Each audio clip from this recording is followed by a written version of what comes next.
Comme toutes les semaines, il est sur le plateau pour nous parler cinéma. Bonjour Thomas Lécuyer. Bonjour Philippe. Comment ça va ? Très bien, beaucoup de jolis films à voir cette semaine. Et oui, des très très belles choses. Et ça commence d'ailleurs tout de suite avec ce premier film que vous nous proposez qui sort cette semaine sur les écrans. Oui, on commence avec l'histoire de Souleymane, un film français bouleversant, notamment récompensé à Cannes dans la section Un certain regard, prix du jury, prix du meilleur acteur décerné à Abou Sangaré, acteur non professionnel, lui-même sans papier, qui joue justement un jeune travailleur illégal guinéen à Paris. Il veut demander l'asile, il ne lui reste plus que 48 heures pour obtenir des papiers. Il sait que l'asile est accordé plus facilement aux réfugiés politiques, alors même si c'est pas vraiment son histoire, il va tenter de la raconter, cette histoire, et de convaincre les services français de lui délivrer les papiers, tandis qu'il pédale dans les rues de Paris pour livrer ses repas.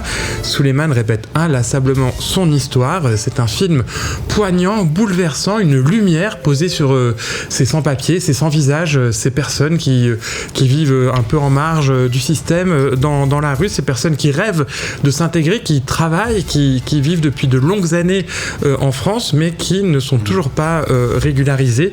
On plonge en immersion dans les rues de Paris aux côtés de ce personnage. Il y a une tension narrative très forte.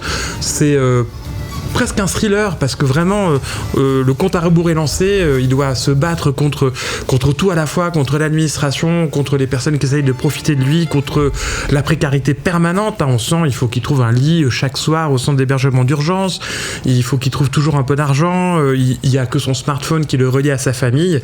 C'est vraiment un très très joli film, passionnant à regarder et très profond dans le fond, un coup de cœur pour commencer cette sélection cinéma de la semaine. Et un portrait plein d'humanité sur les sans-papiers.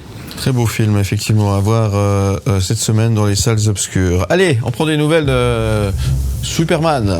Oui, on continue avec une autre histoire après celle de Souleymane, c'est celle de Christopher Reeve. Vous vous souvenez, Philippe, vous faites vachement bien Superman. Mais j'ai... Christopher Reeve, acteur mythique, un véritable icône du cinéma. À partir du moment où il a enfilé le costume de Superman pour 4 films, mais seulement voilà, en 1995, un accident d'équitation l'a laissé presque entièrement paralysé. Christopher Reeve est devenu tétraplégique. Il pense d'abord à baisser les bras, il pense au suicide. Et puis, soutenu par son épouse et ses proches, notamment l'acteur Robin Williams, qui était son meilleur ami, il crée une fondation avec son épouse Dana pour développer la recherche médicale. Grâce à sa fondation, des milliers de personnes vont avoir leurs conditions de vie s'améliorer, des milliers de personnes tétraplégiques vont voir leurs conditions de vie s'améliorer.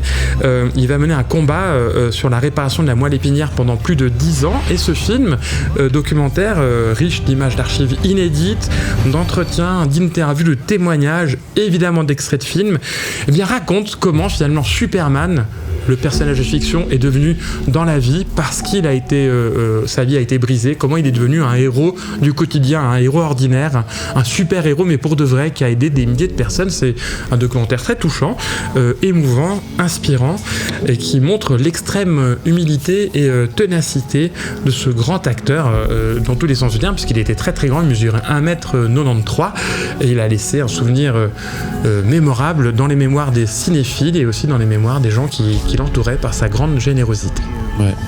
Très beau film à voir aussi, effectivement, sur ce Superman, effectivement. Allez, autre film à voir cette semaine, Lee. Oui, aussi une histoire vraie, décidément, c'est la semaine des histoires vraies. Lee, biopic sur la photographe anglaise Lee Miller, magnifiquement incarnée par Kate Winslet, qui trouve ici clairement un de ses plus beaux rôles. Ça faisait des années qu'on l'avait pas vue aussi éclatante, aussi puissante, aussi rayonnante, Kate Winslet. On est bluffé par le jeu intense de l'actrice qui campe cette photographe, ex-mannequin pour Vogue et muse de Man Ray, qui est devenue l'une des premières femmes photographes de guerre. Elle part sur le front de la Seconde Guerre mondiale, elle est prête à tout pour témoigner des horreurs, et par son courage et son refus des conventions, eh bien, elle va changer la façon de voir le monde. Elle a laissé des reportages photos bouleversants sur la bataille de Saint-Malo durant la Seconde Guerre mondiale, sur l'horreur des camps de concentration à l'issue de la guerre. Elle a aussi laissé une photo que vous avez forcément déjà vue, c'est une photo photo d'elle qui pose dans la salle de bain d'Adolf Hitler, de la maison d'Adolf Hitler, alors que les Américains ont pris possession de cette maison. Une photo très symbolique. C'est une féministe, c'est une grande combattante des libertés et du droit à l'information. Elle va combattre les autorités, l'ordre établi, le poids des hommes dans la société qui veulent tout contrôler, qui lui disent mais non, t'as pas ta place sur le champ de bataille. C'est son portrait, un portrait très très inspirant, qui travaille aussi sur les représentations de la guerre. Lee Miller, elle a toujours choisi de faire des images souvent très symboliques, des portraits d'enfants, des portraits de femmes, des photos d'objets aussi, plus fortes que le voyeurisme ou le sensationnalisme. Il y a un casting très impressionnant. Côté de Kate Winslet, on retrouve Marion Cotillard, Noémie Merlan, mais c'est surtout elle-même, l'actrice Kate Winslet, qui vaut le coup pour ce biopic assez classique dans sa forme, mais qui est vraiment une magnifique performance d'actrice. Et je pense, Philippe, qu'on en entendra parler aux prochains Oscars.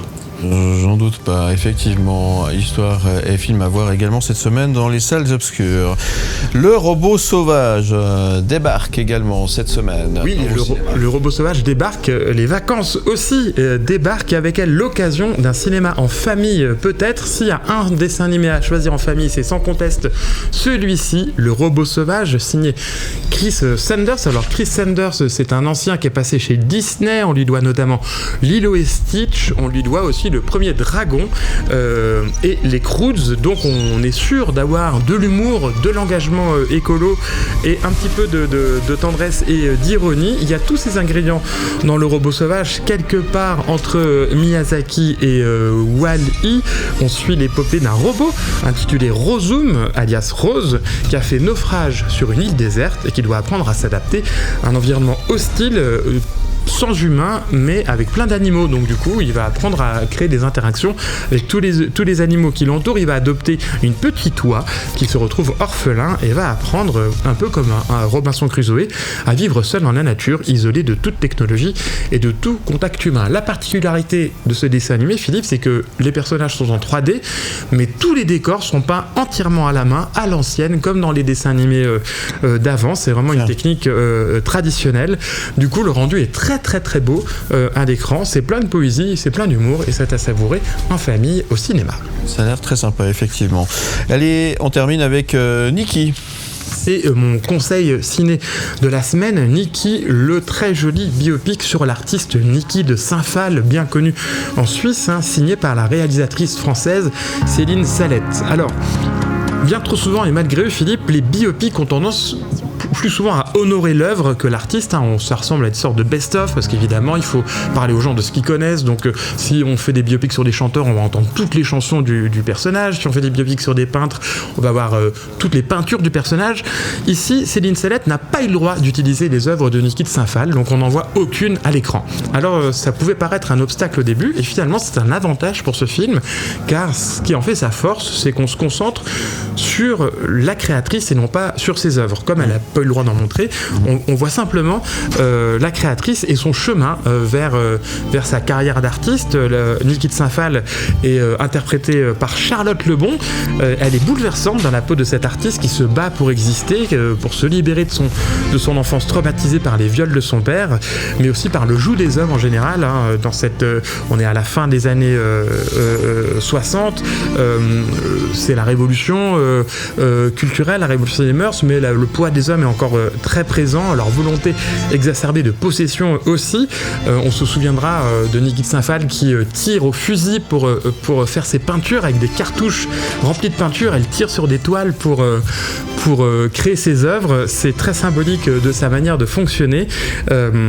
On voit pas ses œuvres à l'écran, mais on voit tout le processus créatif de cette artiste fabuleuse. C'est vraiment un très très joli film qui raconte la naissance d'une artiste plutôt que celle de son œuvre, signé Céline Salette, et c'est mon coup de cœur ciné de cette semaine. Merci Thomas Lécuyer. Effectivement, tous ces films à voir dans les salles obscures cette semaine, et on vous retrouve évidemment en podcast et en images sur le site mlemedia.ch. C'était votre rendez-vous du 7e art avec Cinétoile. Cinétoile.ch. Aime le média où tu veux, quand tu veux.